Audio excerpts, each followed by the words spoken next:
Sallallahu alaihi wasallam.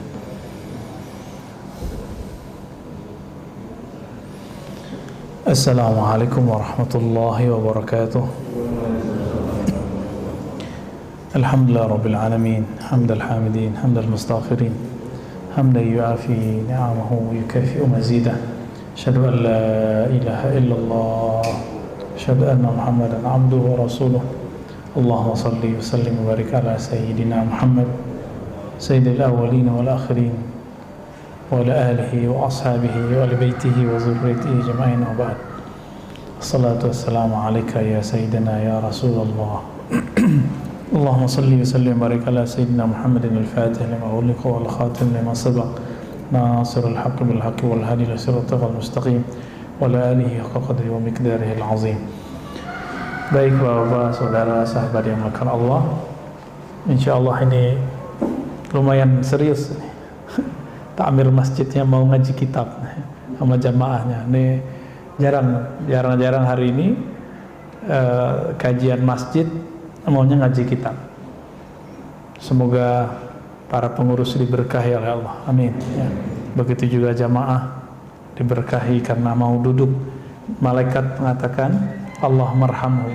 Jadi selama kita duduk di masjid, itu malaikat itu doa, ya Allah rahmati dia, Allah marhamhu waghfir lahu. Di riwayat lain Allahumma shalli alaihi. Hadis ini semuanya ada di Sahih Bukhari, ada di Sahih Muslim. Ya Allah rahmati orang ini. Jadi semakin lama duduknya di masjid, semakin banyak doa dari malaikat. Kalau malaikat doa mustajab nggak Pak? Ya karena dia nggak dosa, langsung naik kepada Allah Subhanahu Wa Taala. Sekarang kita masuk ke golongan yang juga tertipu, tapi menggunakan pakaian orang-orang suci, yaitu pakaian para sufi. Disebutlah mereka mutasawwif. Mutasawwif ini kalau bahasa kita anak muda sekarang sufi ngeprank. Ya, ngeprank orang deh kerjaannya. Dia kira dia dengan begitu, dengan nanti ada beberapa penandanya, dia sudah menjadi seorang ahlullah, wali Allah. Ghururul mutasawwifah wa hum firaqun katsirah mutafarriqah, ya. Jadi mereka ini banyak sekali. Jadi kelompok sufi-sufi palsu, kira-kira begitu bahasanya. Sufi palsu inilah yang bikin barangkali kawan-kawan salafi itu benci dengan tasawuf. Ya, saya curiganya gitu Pak. Tapi pas kita cek sama aja. Yang penting ada nama tasawufnya dibantah semua. Ya. Beda dengan imamnya, Imam Syekhul Islam Ibn Taimiyah itu mengapresiasi sufi. Sufi yang benar-benar sufi. Dan dia mengkritisi yang dianggapnya mutasawwifah, sufi-sufi palsu. Apalagi murid Ibn Taimiyah, Syekh Ibn Qayyim Al-Jauziyah malah menjadi sufi beneran. Bahkan karyanya lebih dominan tasawufnya daripada salafinya. Contohnya kitab yang paling besar, dan di Saudi ada beberapa tokoh salafi mentahzir, melarang murid-muridnya untuk tidak membaca kitab imamnya sendiri. Judulnya Madarijus Salikin. Madarij artinya maqamat, tahapan-tahapan, makom-makom orang suluk. Salik itu artinya orang suluk. Suluk adalah penempuhan jalan menuju Allah Subhanahu Wa Taala. Dia juga nulis kitab Uddatus Sabar, ya. Dia juga nulis kitab tentang Az-Zuhud, ada tentang cinta, Raudatul Muhibbin. Sebagian besar sudah diterjemah. Ini Imam Ibnu Qayyim Al-Jauziyah. Beda dengan Ibnul Jauzi, ya. Ibnul Jauzi jauh sebelum mereka. Ibnul Jauzi langsung berguru kepada Syekh Abdul Qadir Jilani. Sedangkan Ibnu Taimiyah, Ibnu Qayyim, antara mereka dengan Syekh Abdul Qadir ada 2 orang. Jadi masih ada 2 orang yang harus dihubungkan sanadnya. Jadi imamnya begitu Pak. Bahkan Syekh Muhammad bin Abdul Wahhab itu berguru kepada ahli hadis yang sufi, mursyid tarekat Naqsyabandiyah, namanya Muhammad Hayat As-Sindi, dan itu tertulis. Cuma ketika Syekh bin Baz dan Syekh Utsaimin menyebutkan Muhammad Hayat As-Sindi, dia tidak menyebutkan sosok ini sosok siapa. Tapi kita nggak usah khawatir, Hayat As-Sindi menulis kumpulan sanadnya dan menuliskan namanya dan thariqatnya di situ. Akidahnya Maturidiyah, mazhabnya Hanafi, dan dia bertasawuf. Tasawufnya tarekat Naqsyabandiyah, Qadiriyah, Surawardiyah, dan yang lainnya. Siapa muridnya tadi? Muhammad bin Abdul Wahhab, Syekh Muhammad bin Abdul Wahhab, Wahabi, Imam Wahabi nih Pak, bener. Antum udah connect ya sama Wahabi ya. Muncullah juhala al-yaum, ya, orang nggak ngerti sejarah sekarang, terus bilang, yang ente bilang Wahabi itu bukan Muhammad bin Abdul Wahhab, tapi Abdul Wahhab bin Rustum. Lah, Abdul Wahhab bin Rustum tahun 200-an Hijriah. Ini sudah belakangan ini. Ya. Kalau Masehinya udah 1700-an. Ya, barangkali ya 1200-an lah. Beda 10 abad, nggak ngerti sejarah dia. Ya. Loh, nggak boleh menyebutnya sebagai Wahabiyah. Namanya kan Muhammad, seharusnya Muhammadiyah. Tuh, nggak ngerti sejarah lagi. Imam Syafi'i namanya siapa? Muhammad bin Idris. Kenapa nggak disebut mazhab Muhammadiyah? Imam Ahmad bin Hambal. Itu antara Ahmad bin Hambal ada binnya satu lagi, nggak disebut. Langsung ke kakeknya. Kenapa disebut Hanbali? Nggak disebut Ahmadiyah. Kan jadi repot Pak nanti jadi Ahmadiyah. Di Parung tuh Masawangan, uang gede-gede itu menolak Ahmadiyah. Kan repot nanti kalau mazhabnya mazhab Ahmadiyah. Nggak ngerti sejarah begitu, tapi komen. Uskut illam ta'rif, ya. Kalau nggak ngerti diem aja. Ini mau ngeles tapi ngelesnya tuh nggak berilmu. Nah, ini yang kemudian bikin kita geli. Ya, kalau nggak ngerti sejarah diem aja. Syekh bin Baz itu berbangga dengan nama Wahabiyah. Nggak usah takut. Tinggal Wahabi versi siapa nih? Karena Muhammad bin Wahhab itu antara realitasnya dengan setelah itu beda. Beliau itu pernah menulis satu risalah. Beliau memberikan semacam klarifikasi bahwa dia tidak pernah mengkafirkan sufi,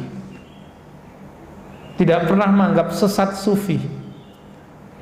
Sekarang yang lagi viral di Riau, ada seorang salafi menganggap NU Muhammadiyah sesat Pak, Jamaah Tabligh sesat, Sufi sesat, Asy'ariyah sesat. Lalu terus yang masuk surga dia doang, yang benar dia doang. Ini mulai muncul Pak sekarang.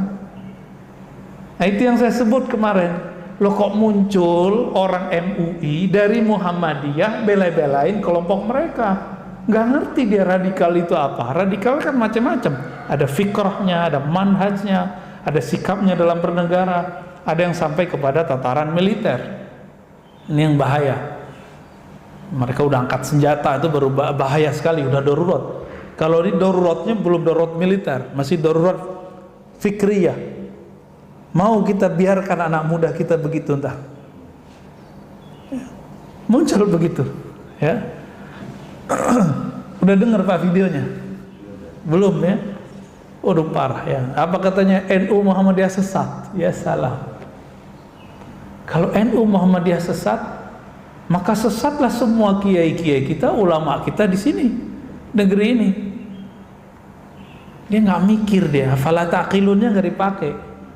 Di Quran disuruh mikir, dia nggak mikir. Malah pakai terjemahan-terjemahan biasa ya. Cuma karena ada perbedaan penafsiran, kemudian menganggap orang lain sesat. Nah, mereka ini mentahzir murid-muridnya untuk membaca kitab Madarijus Salikin. Nggak boleh dianggap ini ada kesesatan. Jadi jangan sakit hati Pak antar kalau kita disesatkan mereka. Kenapa imamnya sendiri dianggap menyimpang? Ya, saya ngomong Syekh Muhammad Al-Wahhab itu berguru ke Syekh Muhammad Hayat As-Sindi yang dia sufi muhaddits, itu saya dianggap bohong. Lah yang jadi orang yang kalau nggak ngerti ngomong sama yang ngerti, orang yang ngerti dia dianggap bohong sama dia. Nah, inilah lucu-lucunya sekarang ya. Cuma karena kita lagi puasa Pak, jadi kita tahan-tahan dikit deh ya. Kalau enggak kita ya debat-debat sekalian. Cuma untuk apa juga debat? Kita debat 1000 kali, bawa 1000 dalil, mereka nggak akan percaya. Innaka la tahdi man ahbabta. Karena hidayah itu bukan sesukamu. Hidayah itu mutlak milik Allah Subhanahu wa ta'ala. Maka semenjak saat itu saya mengurangi debat. Pengalaman kita bawa berapa kitab juga mereka nggak percaya. Kitab imamnya kita tunjukin juga nggak percaya. Ya. Kita tunggu saja hidayah dari Allah SWT. Nah ini saya tadi mengira mereka itu menzindikkan kelompok sufi prank ini ya, mutasawwifah ini, sufi palsu. Ternyata enggak, mereka emang anti sufi ya. Imam Ghazali beliau mengerti di zamannya ada sufi asli, ada sufi palsu. Ightarru bizayyi wal hayyi'ati wal mantiq fayajlisuna ala sajadat ma'a itraq ar-ra's wa idghali fil jayb kal mutafakkir ya. Ini sufi prank ini gayanya doang Pak ya. Bizay ini pakaian sufi. Emang pakaian sufi ada ya? Ternyata sufi itu nggak punya pakaian khusus. Cuma beberapa mursyid tertentu dia suka pakai serban tertentu. Misalnya Allah yarham Syekh Nazim Haqqani. Kemudian yang masih hidup muridnya Syekh Hisham Kabbani dan anaknya Syekh Mehmed ya, Syekh Muhammad Kabbani, Syekh Muhammad Al-Haqqani. Itu suka pakai serban. Suka pakai serban. Orang mengira itulah pakaian sufi. Enggak. Akhirnya muncullah kelompok pranknya.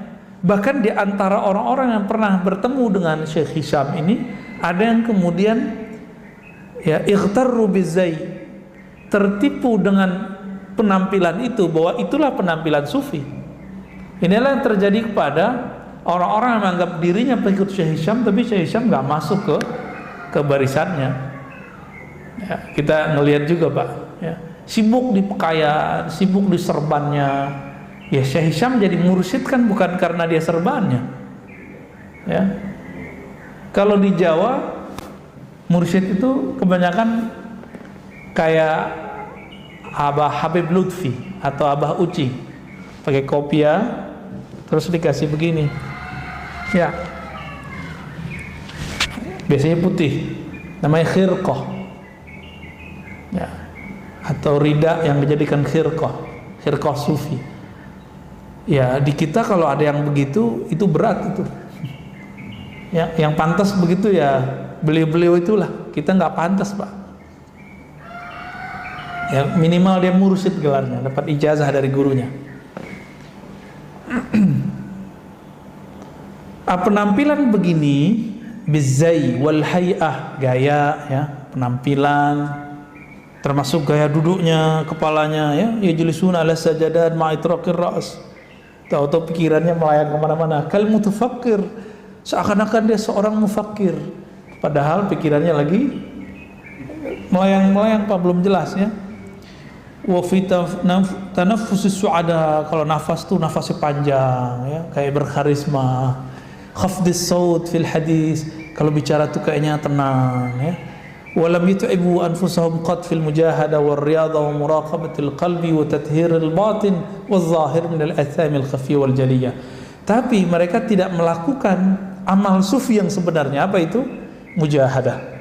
Apa arti mujahadah? Bersungguh-sungguh. Orang bersungguh-sungguh itu di saat ngantuk dia lawan kantuknya. Males ngitung zikir, dia hitung zikirnya. Itu lagi masuk pikiran duniawi, dia lawan pikiran duniawinya. Ini mujahadah. War riyadhah, riyadhah itu menunjukkan kedisiplinan, diulang-ulang. Riyadhah itu latihan yang diulang-ulang. Ini wirid aja nggak ada latihannya, ya. Gayanya dapet. Ya. Wa muraqabatil qalb. Lalu kemudian muraqabah qalbiyah. Apa arti muraqabah qalbiyah? Mengintai kalbu. Apakah kalbunya terkoneksi kepada Allah Subhanahu wa ta'ala. Nah, ini muraqabah.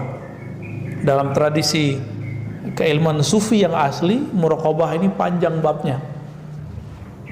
Mulai dari muraqabah mutlak, ada muraqabah ma'iyah, ada merasa bersama Allah, ada merasa kedekatan, aqrabiyah, dekat terasa dengan Allah. Ada juga terus-terusannya, ya, ada ahadiyah, qul wallahu ahad, ada rahmaniyah, ada qur'aniyah, banyak sekali. Dan ini muraqabah ini yang lucunya, di beberapa zawiyah zikir muraqabah ini diajarkan, padahal enggak. Muraqabah itu langsung hadiah dari Allah Subhanahu wa ta'ala. Kita cuma mengintai kalbu. Kalbu lah nanti yang merasakan rasanya ma'iyah atau apa. Nah, di beberapa zawiyah, surau atau ribat, itu muridnya diajarkan, sekarang kamu muraqabah ini, ya. Ini nggak nyambung, ya. Wa tathhiril batin wa zahir. Apalagi kerjaan sufi yang asli, purifikasi. Apa arti purifikasi? Memurnikan, menyucikan zahirnya dan batinnya. Artinya fikihnya bagus. Dia nggak mesti ahli fikih, Pak. Jadi sufi ini nggak mesti dia ahli fikih, nggak mesti dia ahli fatwa, tapi dia ahli yang kedua, waz-zahir wal batin, ahli dalam mensucikan yang batin. Minal athamil khafiyyatil jaliyah, dari dosa yang tersembunyi ataupun yang tampak. Dan itu, ya, mujahadah, riyadhah, muraqabah qalbiyah, tathhir zahir al batin, ini baru awail manazil tasawuf, baru awal makom-makom sufi. Nah, orang-orang yang pakai baju-baju sufi tadi ini awal aja belum lolos, gitu.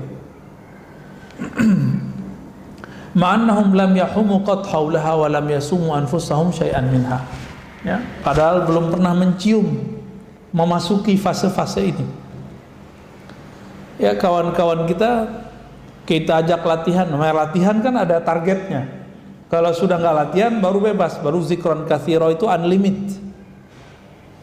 Jadi kita latih, misalnya ada zikir mulai dari 1000, 5000. Itu latihan-latihan itu dibolehkan oleh para ulama karena mengikuti langkah dari Abu Hurairah, sahabat Rasulullah sallallahu alaihi wasallam.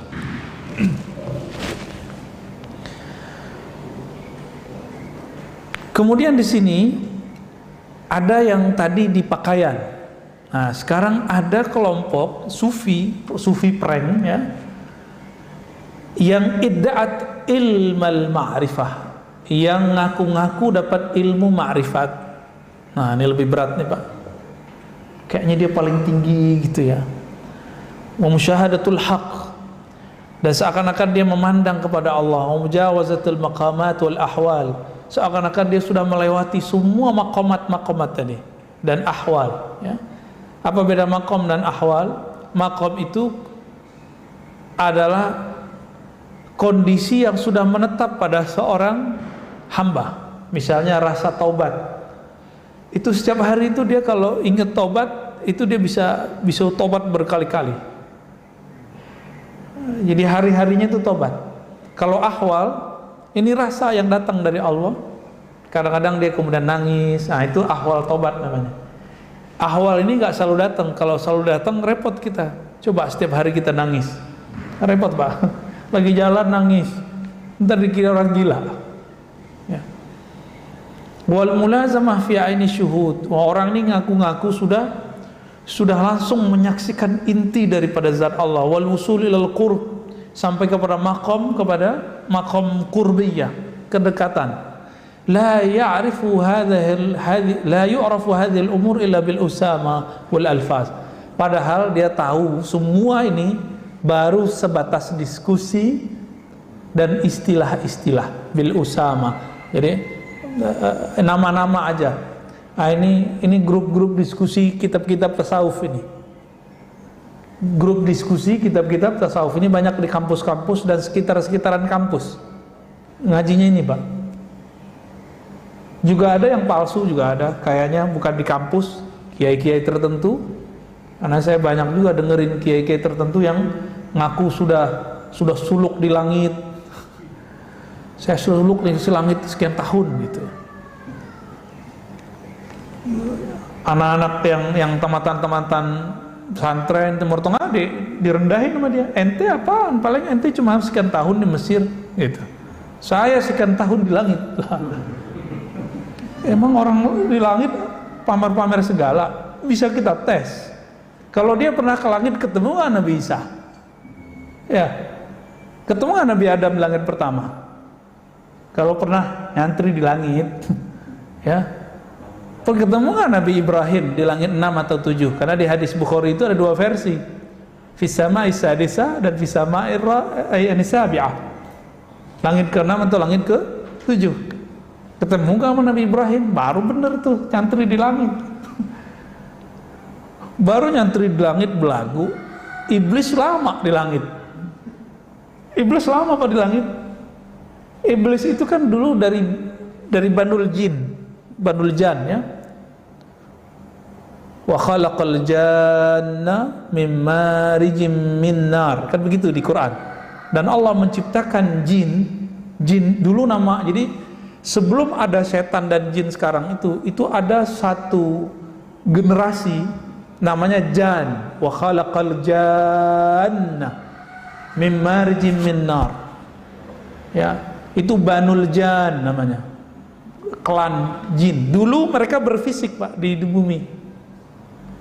Jadi di masa Nabi Adam itu kita sama jin tuh begini hadap-hadapan. Repot nggak tuh, Pak? Maka kalau kita baca kitab Al-Bidayah wa An-Nihayah dan kitab Qasasul Anbiya, ada satu kekhususan anaknya Nabi Adam namanya Syith, keturunan Nabi Adam. Itu dia lahir, ya umat manusia baru ratusan ribu, Pak. Nabi Syith ini diberikan ilmu oleh Allah tentang masa lalu. Terlihatlah oleh beliau ini bagaimana dulu Banul Jan. Banul Jan ini dulu bikin onar di bumi, maka kemudian Allah kiamatkan bumi. Dibikin kiamat awal, gempa, banjir. Mereka kan tubuh fisik kayak kita. Maka mereka lari ke gunung-gunung, begitu di hadis Imam Hakim ya. Mereka lari ke laut, maka jadi Nyi Roro Kidul, Ratu Pantai Selatan gitu ya. Lari ke Gunung Pangrango, Gunung Salak tuh. Ada yang lari ke pohon, ada yang lari ke batu-batu. Makanya batu-batu cincin, Pak, hati-hati tuh. Siapa tahu ada isinya. Ya, ada yang diundang. Jadi mereka udah pindah-pindah kemana, diundang oleh sempu, bikin keris, bikin pedang, diundang ke dalam jadi khadam dia. Pindah ke situ, ada juga, Pak. Itu bisa dirasakan, ada ilmunya cara ngerasainnya. Nah, itu ada ahlinya. Jangan datang ke saya bukan ahlinya. Makanya pohon-pohon tertentu kalau anak-anak indigo bisa ngelihat, Pak. Saya masa kecil bisa ngelihat jin, saya masih ingat, tinggi-tinggi ya sampai ke atas itu tuh. Pernah saya ngelihat waktu kecil tuh ya, sampai ke tulisan Nabi Muhammad tuh, Pak, tinggi tuh ya. Matanya tajam merah ya. Ke tongkat, celananya dikit doang, Pak, kayak orang Papua yang pelosok. Orang Papua sekarang kan udah canggih-canggih, Pak, bajunya udah bagus-bagus ya. Itu sama persis, melihat tegap. Saya masih ingat tatapan matanya sampai hari ini. Kali dia senyum-senyum, Pak, sekarang. Gue diceritain lagi gitu. Itu di mana? Saya masuk kebun, main-main sama anak-anak, teman-teman. Masuk kebun, lo ada dia. Kita bingung, lo kok ada orang begini di sini? Kita mau panggil semua anak-anak itu. Pas saya keluar kebun, perbatasan kebun, udah nggak ada. Masuk lagi ke dalam, mau main-main ceritanya. Kita kira tuh orang gede bisa diajak main-main, Pak. Dicari-cari nggak ketemu. Pulanglah saya. Pulang-pulang diingat-ingat, baru ngeh, wah itu kayaknya jin. Baru ngeh saya. Ya kalau genderuwo nggak begitu juga, genderuwo beda lagi wajahnya ya. Wallahu alam itu apa. Ya, dan itu berzahir dalam mata saya ya. Anak kecil kan ketika lahir antara alam ruhnya dengan alam fisiknya itu masih tarik menarik ya. Nah, ada orang-orang tertentu yang akalnya belum terlalu mateng, akhirnya yang tadi itu masih membekas dalam dirinya sampai tua dia bisa indigo deh. Kita ngelihatnya dia kayak orang ebleng, padahal dia beneran Pak. Kita kira dia sedeng. Enggak, dia asli itu. Dia ngerasain paling energinya. Oh, ini dia berasa apa gitu. Tapi kan gak enak hidup begitu Pak. Enak gak hidup? Wah, samping Ustadz ada makhluk nih. Nah, kan repot. Ya. Jadi kayak orang parno ya.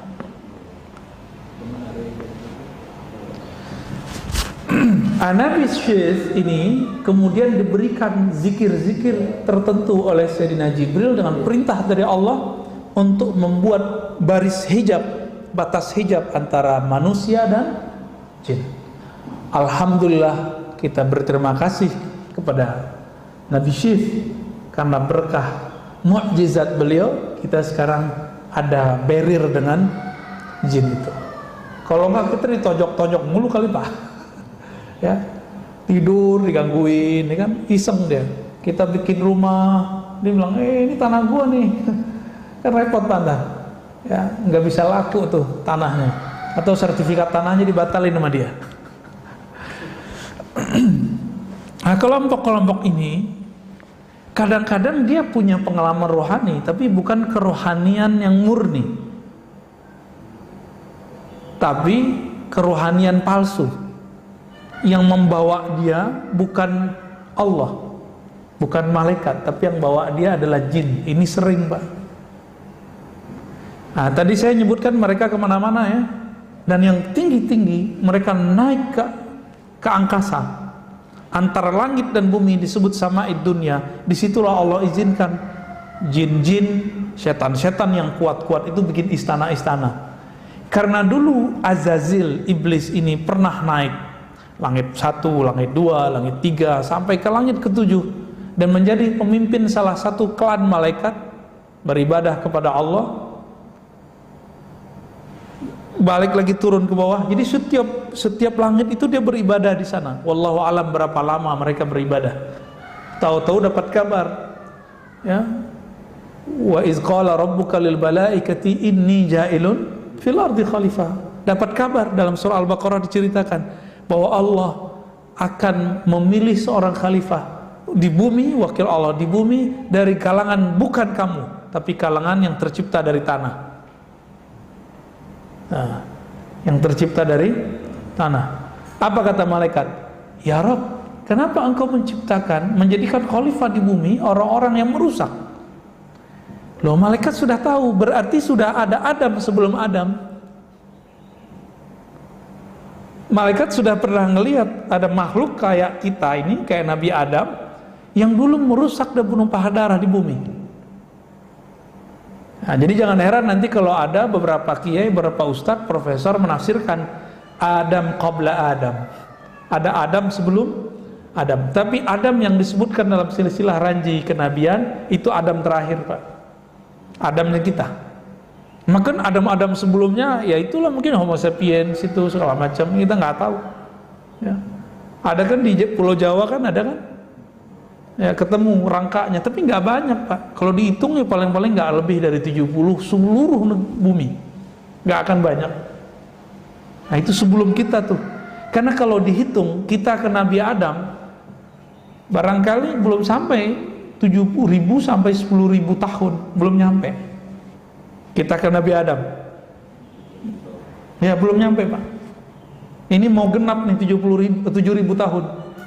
Sedangkan Homo sapiens itu termasuk yang ditemukan oleh Darwin dan teman-temannya pengikut-pengikutnya. Ada burung ya enggak? Ada rangka orang kayak manusia, tapi kok kepala tengkoraknya sedikit beda. Yang agak sempurna itu kan yang di Pulau Jawa, mirip sama kita.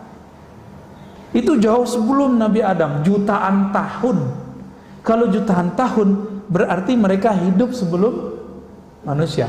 Jadi teori Darwin ini yang keliru adalah cocok loginya. Sedangkan data yang dia temukan itu benar. Apa datanya? Ada makhluk sebelum Adam, kayak kita. Itu sahih, Pak. Sebelum kita sudah ada yang mirip-mirip manusia. Sebelum manusia ada binatang-binatang. Kita nggak tahu namanya apa ya. Ya, yang disebut oleh anak-anaknya dinosaurus. Ya, ada macam-macam. Itu emang ada. Ya dulu kadal-kadal, buaya-buaya yang di Komodo itu kan yang masih tersisa itu. Dulu kan gede semua. Kan makhluk purba yang masih tersisa. Sekarang segede kita. Ya dulu manusia segede itu juga. Cuma manusianya bukan Nabi Adam. Yang disebutkan dalam silsilah Nabi Muhammad keturunan Nabi Ibrahim keturunan Nabi Nuh keturunan Nabi Adam. Nah, bukan Adam yang itu. Karena kalau Adam yang itu belum nyampe 7.000 malah. Kalau perkiraan kita ya. Arkeolog kan sudah punya alat. Diambil sampelnya, karbonnya masukin ke lab, itu ketahuan umurnya berapa. Jadi bumi ini sudah sangat tua. Sangat tua. Dan sudah ada gempa dahsyat sebelum kita. Ada meteor masuk ya. Makanya tadi yang kita ceritakan dalam hadis Imam Al-Hakim, nah hadis-hadis yang lain yang sahih, itu jin-jin tadi pergi ke gunung-gunung, pergi ke pohon-pohon, pergi ke batu-batu, ke goa-goa, bahkan ada yang masuk ke dalam bumi.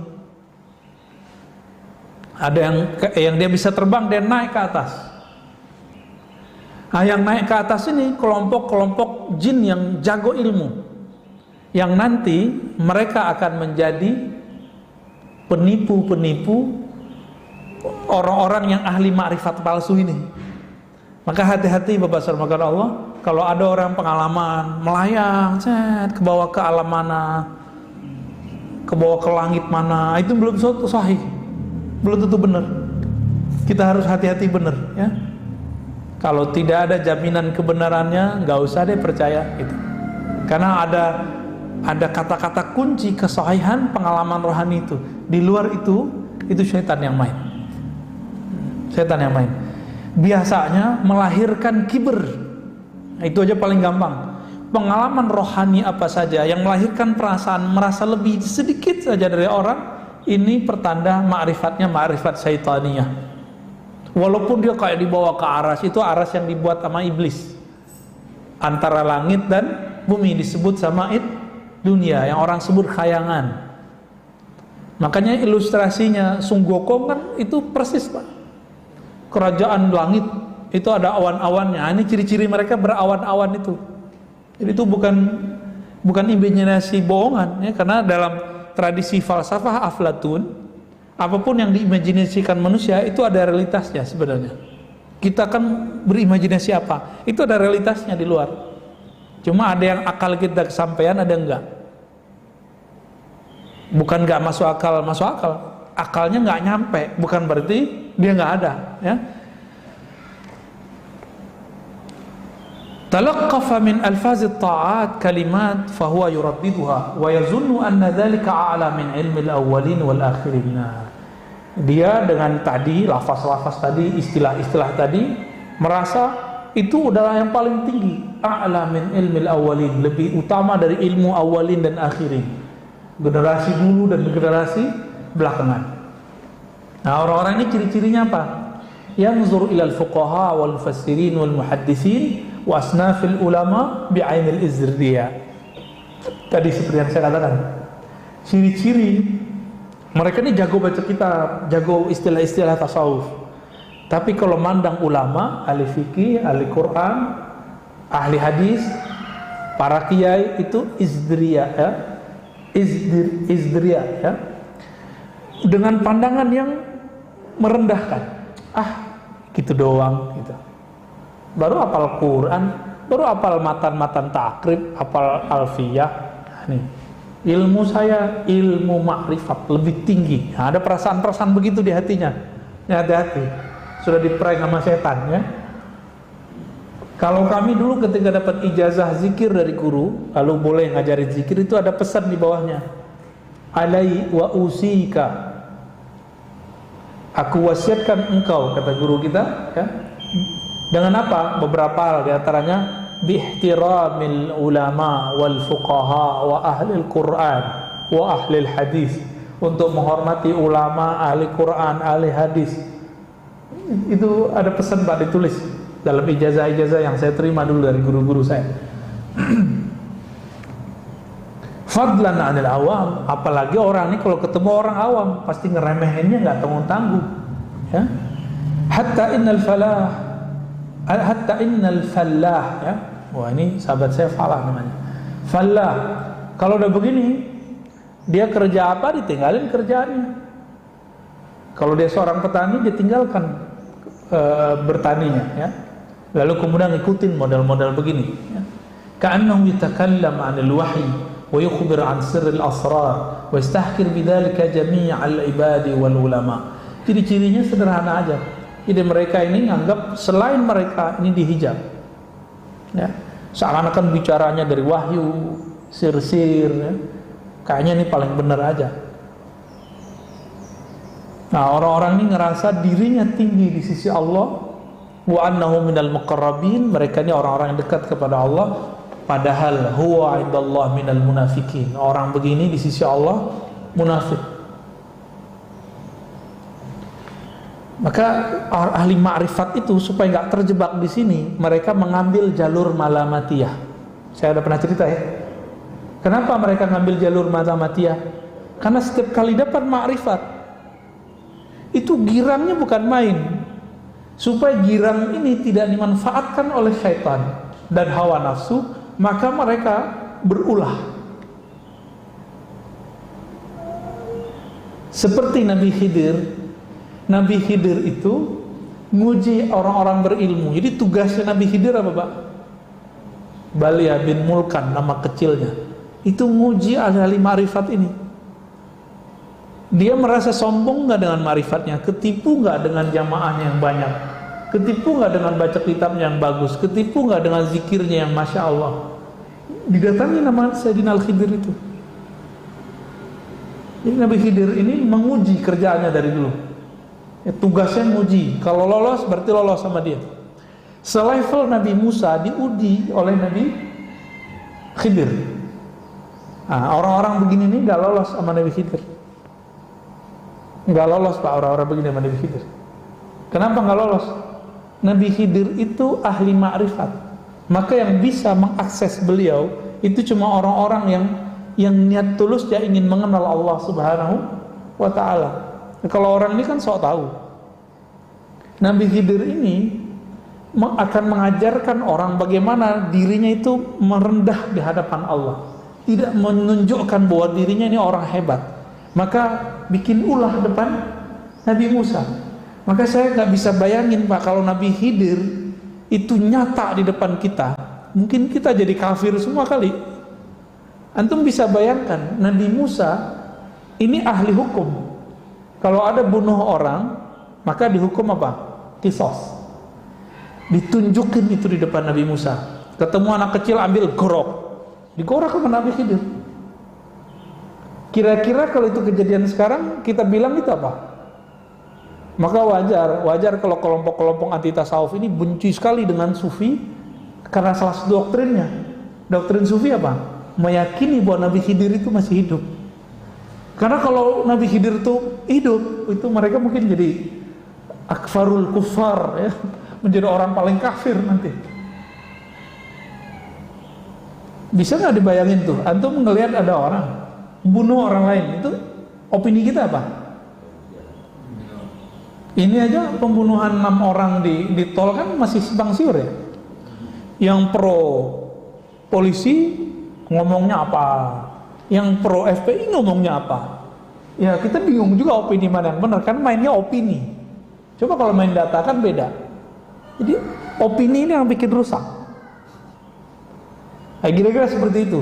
Baru kejadian kayak gini belum jelas juntrungnya gimana. Kalau kita ngelihat gimana kira-kira?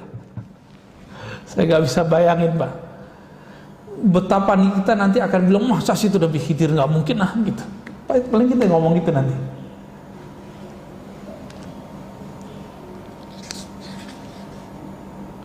Makanya Imam Ahmad Al-Ghumushqanawi di kitab Jami Usul Aulia belum mengatakan kalau ada orang debat kamu, caci maki kamu atau berulah depan kamu, gak usah ditanggepin. Siapa tahu dia Nabiullah Khidir. Itu kata Imam Ahmad Al-Ghumushqanawi, dan beliau jangan salah, beliau ahli hadis. Beliau punya kitab takhrij hadis. Ya, salah satu imam orang Turki yang lama di Mesir. Ya, Ahmad Al-Ghumushqanawi. Ya. Saya punya sanad dengan jalur ada jalur Libanon, ada jalur Mekah. Yang jalur Mekah itu dari murid-murid Syekh Yasin ambil dari Al-Kausari kepada Muti'i kepada Ahmad Al-Ghumushqanawi ini.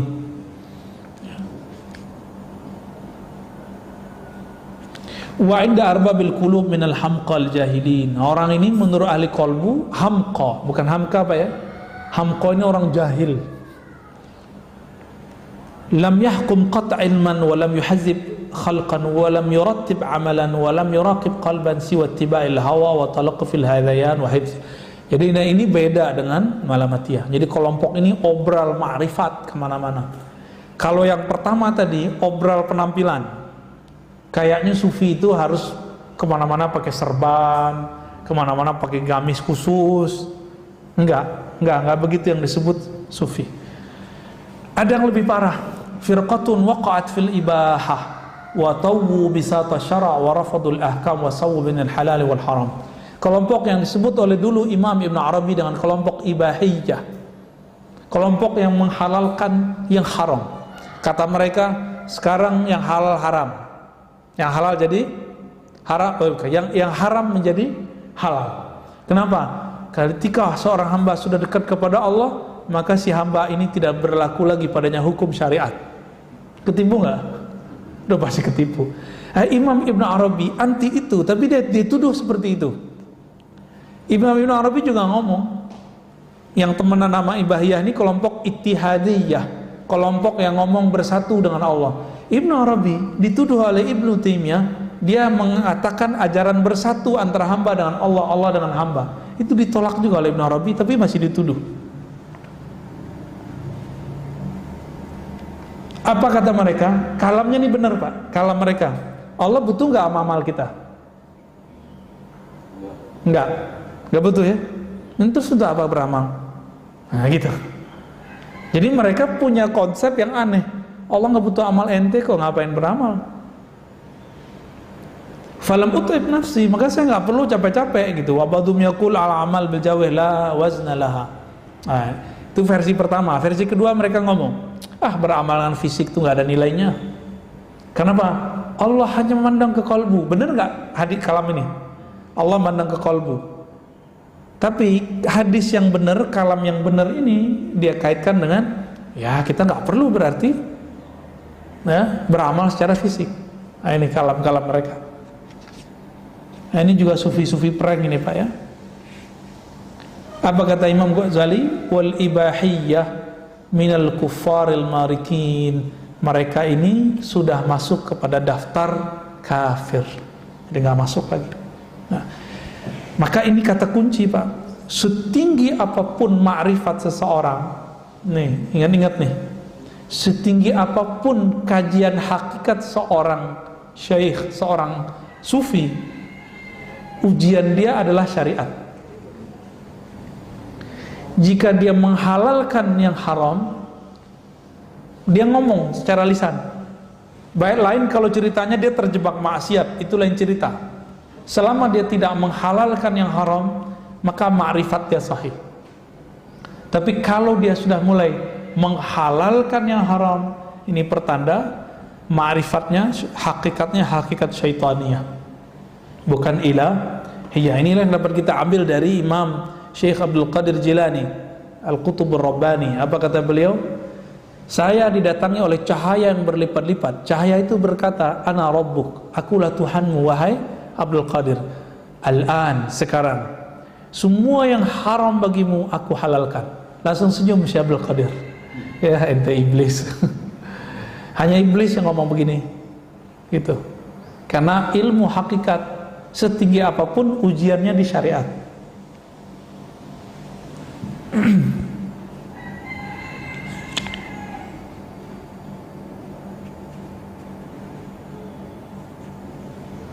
Masih banyak.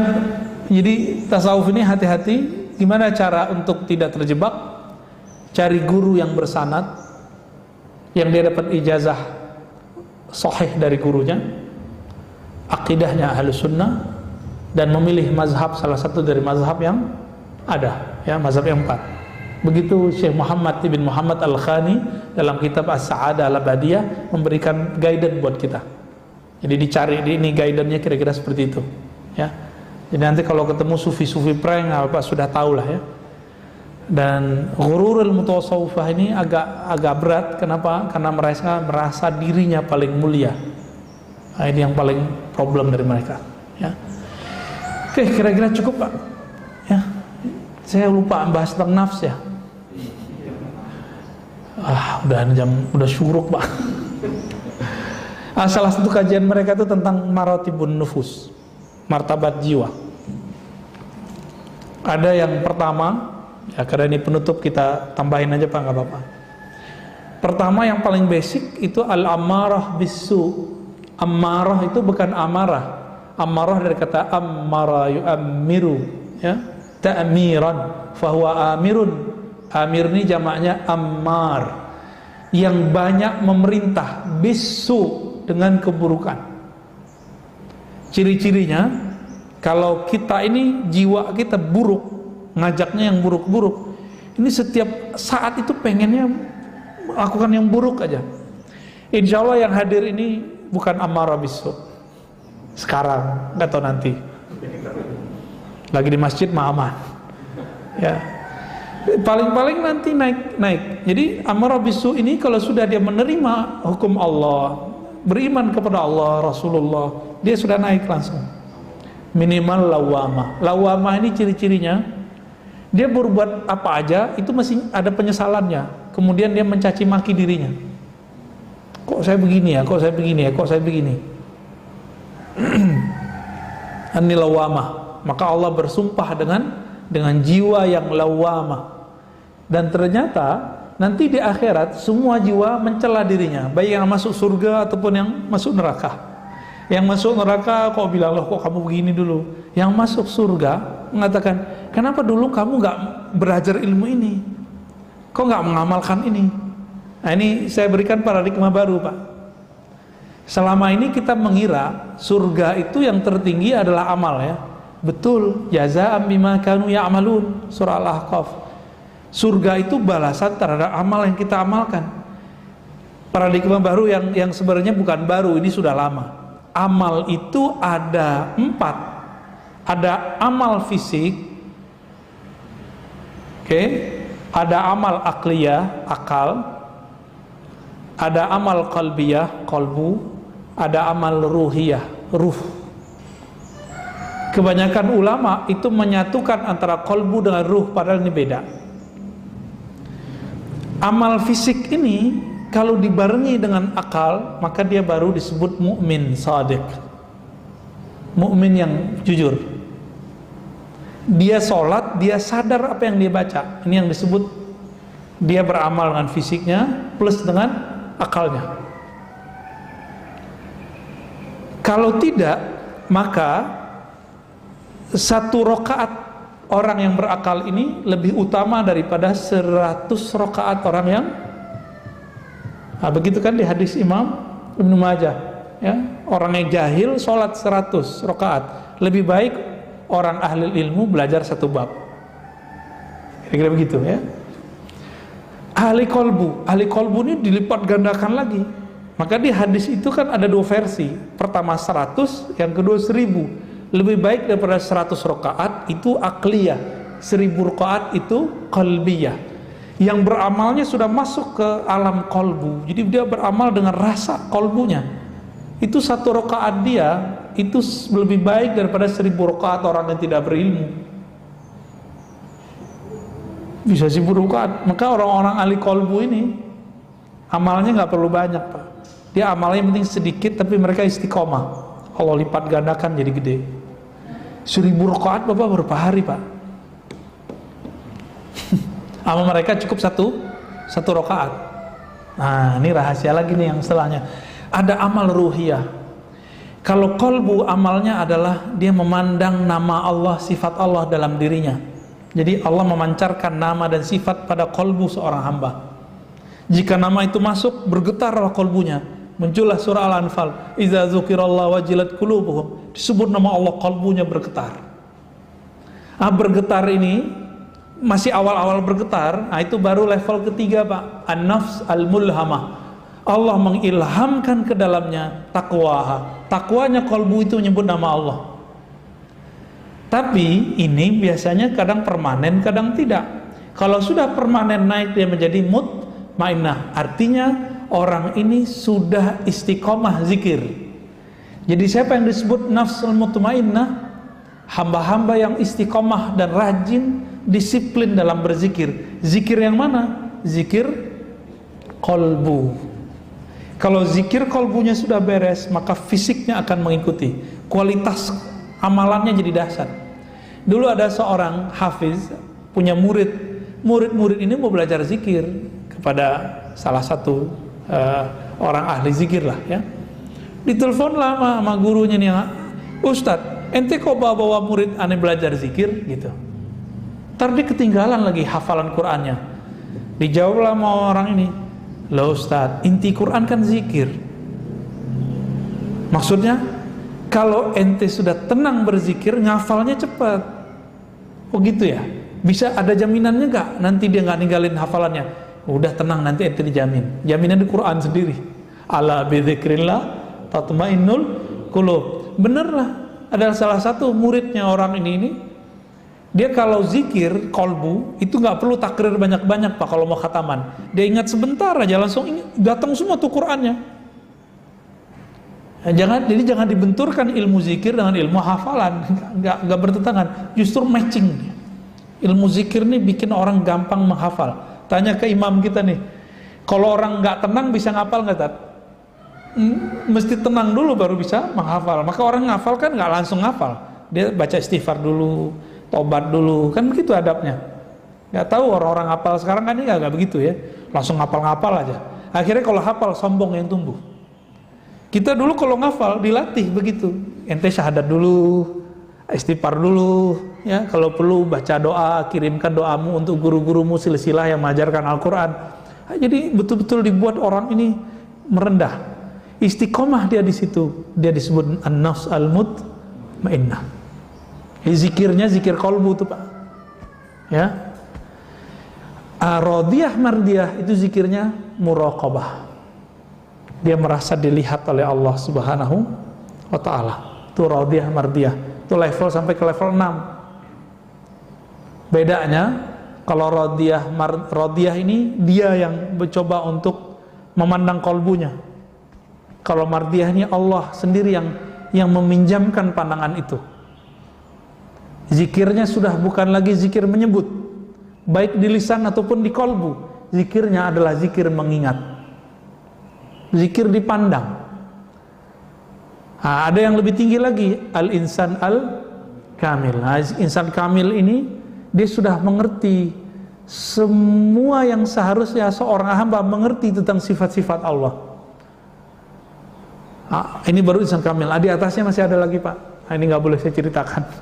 Minimal hamba yang insan kamil ini sudah sampai di makom al-ihsan. An ta'budallaha ka'annaka tarah. Engkau beribadah seakan memandang Allah. Kalau kita mandang tembok Pak ya. Ya itulah kita ya. Zikirnya apa? Kalau sudah ketemu perlu zikir nggak? Zikir lisan. Saya ketemu Ustaz Harun, masih perlu nggak bilang Ustaz Harun gitu. Mana Harun? Bilang gitu nggak? Kan nggak. Kalau orangnya di depan. Tapi kalau orangnya belum ada, gimana? Kirim salam dong, mau Ustaz Harun kan gitu. Di mana sih Ustaz Harun? Kita nyari. Kalau orangnya nggak ada di depan, kita ingat-ingat, sebut-sebut. Kalau sekarang orang di depan, berani nggak nyebut-nyebut nama begitu? Nggak berani. Sama. Yang sudah sampai insan kamil ini atau minimal muraqabah radiyah mardiyah ini Dia nggak nyebut lagi ya Allah nggak ada, kecuali dia ngajar orang. Di kalbunya sudah merasa dipandang. Maka zikir orang ini zikir daim, zikir berkontinu dengan diam aja. Bahkan pada saat itu zikir itu mazmum, zikir menyebut itu mazmum, berarti dia belum ketemu juga yang dia maksud. Nah, ini yang maksud Imam Abu Yazid Bustami, kalau sudah ketemu yang disebut, maka zikir-zikirmu terlarang. Nggak sopan kan? Bapak ketemu kiai, masih nyebut-nyebut nama kiai depannya, itu baru sama makhluk loh, apalagi sama khalik. Ini nggak difahami sama orang-orang anti tasawuf, dikira Abu Yazid itu mengharamkan zikir, padahal itu musyahadah, bab musyahadah. Nah, kira-kira itu tingkatan nafs. Jadi metode cepatnya cuma satu, zikrullah. Dan nggak mungkin kalau nggak dibimbing, kecuali bapak ini majzub. Apa arti majzub? Ditarik ke Allah. Cuma kalau majzub nanti kayak wadsehan, ya mau nggak apa-apa pak kalau mau. Kita belain wadsehan, kita disebut gila sama orang pak ya. Terima kasih, emang kita lagi gila belajar ya. Dulu saya menganggap wadsehan itu gila beneran, tapi setelah tahu ilmunya, itu pun kita belajar baru-baru setahun ini saya mengerti. Dulu di kitab banyak majzub, kita nggak ngerti majzub itu apa. Ternyata di Indonesia wali majzub yang terkenal itu kan Habib Al-Kaf, yang kedua ini Habib Wan Sekhan ini, Habib Sekhan. Tapi orang nggak ngerti, suka bully. Jangankan Wan Sekhan, yang waras saja kayak Habib Umar dibully sama mereka. Betapa mereka tidak hormat pada zuriat Nabi Sallallahu Alaihi Wasallam. Gak ngerti apa arti majzub. Ya, nantilah lain kali kita bahas lagi apa itu ya. Cukup pak. Ada yang mau dikonfirmasi? Ditanya?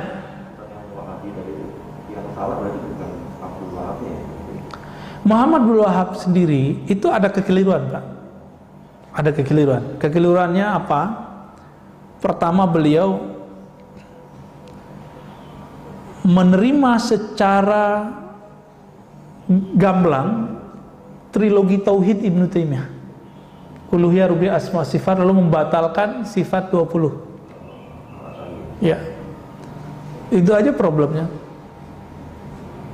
Tapi beliau berguru kepada orang-orang itu gitu, Sufi dan Asy'ariyah. Kan Imam Sindi tadi, Hayat As-Sindi itu seorang Asy'ariyah. Lalu dia punya guru namanya Ibnu Abdul Latif. Ya, ada beberapa gurunya Asy'ariyah, Syafi'iyah, muhaddis. Kita cerita begini nggak bakal dipercaya sama mereka. Padahal kitabnya jelas, bukunya ada, yang nulis juga guru-gurunya, Bin Bas, Utsaimin. Apalagi di zaman itu sudah ada yang nulis. Itu kekeliruan pertamanya. Kekeliruan keduanya masih ada lagi. Apa kekeliruan keduanya? Beliau menerima kerjasama dengan keluarga Saud untuk keluar dari Daulah Utsmaniyah. Ini kesalahan yang fatal. Ternyata keluarga Saud itu didatangi oleh penjajah Inggris, diiming-imingi. Jadi waktu itu orang Inggris ini kan kepalanya banyak pak. Ada yang ditaruh ke pemerintahan syarif di Makkah, namanya Syekh Asy-Syarif Al-Hashimi ya. Jadi di Mekah itu sudah ada raja lokal yang tunduk kepada Daulah Utsmaniyah, kemudian terpisah ketika Utsmaniyah mulai goyang. Nah, keturunannya ini kemudian yang ada di Yordan sekarang, makanya mereka belakang namanya Al-Hashimi kan, yang Yordan. Ini pun lagi mau diobrak-abrik sama Yahudi pak. Karena Yordan lagi kacau juga nih. Tinggal Saudi pak yang belum diacak-acak. Ya. Tinggal nunggu yang disebutkan di hadis itu. Jika pemimpin di Arab ya terjadi konflik, udah nggak lama Dajjal keluar pak. Mungkin fitnatu Dajjalnya dulu kali ya. Ya, itu awalnya. Tapi gimana? Walaupun itu fatal, itu skenario Allah. Karena Daulah Utsmaniyah ini walaupun ada prestasi di zaman Muhammad Al-Fatih dan lainnya, tapi itu kan zaman-zaman otoriter semua. Dan zaman otoriter itu berlanjut sekarang di Saudi. Saudi sangat otoriter. Mana mungkin ada pengajian seperti ini di Saudi, nggak ada. Bapak buat pengajian di luar corona loh Pak ya, itu bisa ditangkap, bisa dibubarin. Makanya guru-guru kita di sana sekarang untuk menerima tamu itu susah, buat pengajian terbuka itu susah, boro-boro buat maulidan terbuka. Maka seharusnya salah satu tokoh Habib kita yang pernah di Mekah bersyukur, karena selama di Mekah dia nggak bisa buat maulid, nyampe di sini bisa buat maulid. Seharusnya dia bersyukur, ya. Nggak bisa Pak kita buat pengajian di sana kalau nggak dapat izin dari pemerintah. Waduh, parah di sana, otoriter sekali. Untungnya sekarang Muhammad bin Salman ini dia ngerti Wahabi ini siapa. Cuma kan dia juga, kita nggak tahu isi otak dia apa kan. Ya kita nggak tahu juga. Siapa tahu dia lagi dekat sama siapa. Dan dia mengatakan Wahabiyah adalah senjata pemikiran perang Amerika melawan Rusia. Dan itu sudah berhasil. Skenario ini berhasil di Yaman, berhasil di Suriah. Suriah udah hancur, Irak udah hancur. Mau Pak dibuat negeri seperti itu, negeri kita. Makanya sekarang coba lihat, Syiah benci sekali sama Salafi, dan Salafi mengkafirkan Syiah. Begitulah terus. Lalu kita yang Ahlus Sunnah ini dipaksa untuk ikut salah satunya. Mau? Caranya gimana? Buat stigma orang-orang Ahlus Sunnah ini pro Syiah, dan orang-orang awam yang jahil ini kemudian jadi pengikut Wahabi. Akhirnya jamaah awam benci sama ulama-ulama aswaja yang Ahlus Sunnah karena dianggap Syiah. Nah ini hati-hati nih, ya. Dan yang paling empuk dua aja, NU Muhammadiyah, kan gampang, ya. NU Muhammadiyah yang akan dimasukin, karena resource keulamaan ala santri di Muhammadiyah itu sangat tidak mencukupi. Itu mereka bisa masuk Pak di situ. Pesantrennya Muhammadiyah kan nggak ngaji kitab kayak di NU. Nah, NU ini susah ditembus. Maka dicarilah agak mirip-mirip. Nah, itu Syiah palsu itu. Sehingga dibuatlah skenario nanti ada NU apa gitu. Jadi saran saya kepada guru-guru kita, teman-teman kita, sahabat-sahabat kita yang alirannya, saya kan bukan NU, bukan Muhammadiyah Pak, jadi saya nggak ada urusan. Saya mencintai NU dan Muhammadiyah. Kalau antum mau beda dengan pimpinan NU Muhammadiyah silakan. Tapi jangan buat Muhammadiyah baru, jangan buat NU baru. Karena kalau antum buat NU baru, Muhammadiyah baru, itu mereka tepuk tangan. Yang bikin NU siapa? Syekh Hasyim Asy'ari dan ulama-ulama. Yang bikin Muhammadiyah temannya Muhammad Darwish alias Ahmad Dahlan, ya rahmatullah alaihima. Itu wali-wali Allah semua itu Pak, mereka, ya. Mereka ini membuat tulus, lalu kita buat yang baru. Oh Ustadz, niat kita mau meluruskan. Enggak, kita paham maksud antum itu mau meluruskan NU, tapi ente siapa bisa ngelurusin NU? Gitu. Gus juga belum tentu, Kiai juga belum tentu didengar sama orang. Jadi saran saya satu aja, kalau mau beda dengan NU, beda aja sama pimpinannya. Itu kan struktural. NU kan ada NU Tanzim, ada NU Kultur, ada NU ala santri, pesantren. Jangan coba kacaukan ini. Benteng kita Pak, ini bolehlah saya bertahadus bin nikmah. Benteng kita di Indonesia dua itu, Muhammadiyah, NU. Kalau orang sudah mulai merusak ini, siap-siap negara ini akan, dan saya khawatir dalam waktu nggak lama ini akan muncul. Nanti anak-anak muda berani kemudian ngejekin Kiai NU, orang NU benci ke Muhammadiyah, begitulah. Nanti muncul wujud asli mereka-mereka yang memecah ini, yang kelompok yang tadi itu, yang saya cerita tadi di Riau itu ya, yang mengatakan NU sesat, Muhammadiyah sesat, jamaah tabligh dia balik-balikin Pak, jamaah tabalik. Astagfirullahaladzim.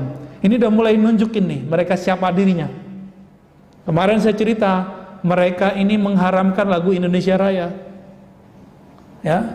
Sebelumnya mereka parno, ya, menganggap kalau lagu Balonku Ada 5 itu penghinaan terhadap Islam. Kan kacau itu. Astagfirullahaladzim. Ini jadi kita sudah mulai darurat pemikiran. Kalau corona bisa dihadapin pakai masker, Pak, bisa divaksin, bisa dibawa ke rumah sakit. Kalau virus ideologi, virus mengenai pemikiran ekstrim, ini gimana caranya? Maka saya sarankan nanti ini masjid menjadi pusat Ahlus Sunnah nanti. Kita buat daurah Ahlus Sunnah di sini nanti. Mau? Jadi nanti kita ajak orang-orang buat daurah kajian kitab Ahlus Sunnah di sini. Masjid menjadi pusat Ahlus Sunnah, nggak mesti gede-gede, Pak. Yang penting istiqomah ngaji kitabnya. Ya, di Riau saya buat, di Padang saya buat, ya, di mana-mana saya buat. Masa yang deket-deket sama kita nggak buat? Insya Allah nanti kita akan buat bertahap. Akidah Ahlus Sunnah, akidah Sufi yang saya Ahlus Sunnah, akidah yang bertentangan Ahlus Sunnah. Insya Allah ini benteng kita. Semoga Allah meridhai dan menjaga kita semua. Amin ya rabbal alamin. Nasallallahu al-afwa wal afiyah lana wa li walidina wal masyayikhina wa li sairil muslimin wal muslimat. Allahumma arhamna warham masyayikhana. Allahumma arhamil hadirin wal hadirat. Ya Allah, sayangi kami, sayangi yang hadir, sayangi orang tua kami. Ya Allah, jagalah kami, jagalah negeri kami, jagalah orang-orang yang mengurus negeri kami, jagalah rakyat yang tinggal di negeri kami. Ya Allah, jika Engkau berikan bala bencana, jadikan bala bencana itu yang membuat kami sabar kepadamu. Ya Allah, jika Engkau berikan kami nikmat, jadikanlah nikmat itu menghantarkan kami kepada syukur kepadamu. Allahumma ausilna ila hubbik wa hubbi ma yuhibbuk waj'al lana al-amal alladhi yuballighuna ila hubbik. Ya Allah, berikan cintamu ke dalam hati kami, dalam ruh kami, dan hantarkan kami cinta kepada orang-orang yang mencintai Engkau, dan berikan kami ya Allah keistiqomahan beramal dengan amal yang zahir, amal akli, amal qalbi, amal ruhi yang membuat kami menjadi kekasih-kekasih-Mu. Amin rabbal alamin. Taqabbal minna siyamana wa sallallahu ala nabiyyina Muhammad. Rabbana atina fid dunya hasanah wa fil akhirati hasanah wa qina adzabannar. Walhamdulillahi rabbil alamin. Assalamualaikum warahmatullahi wabarakatuh.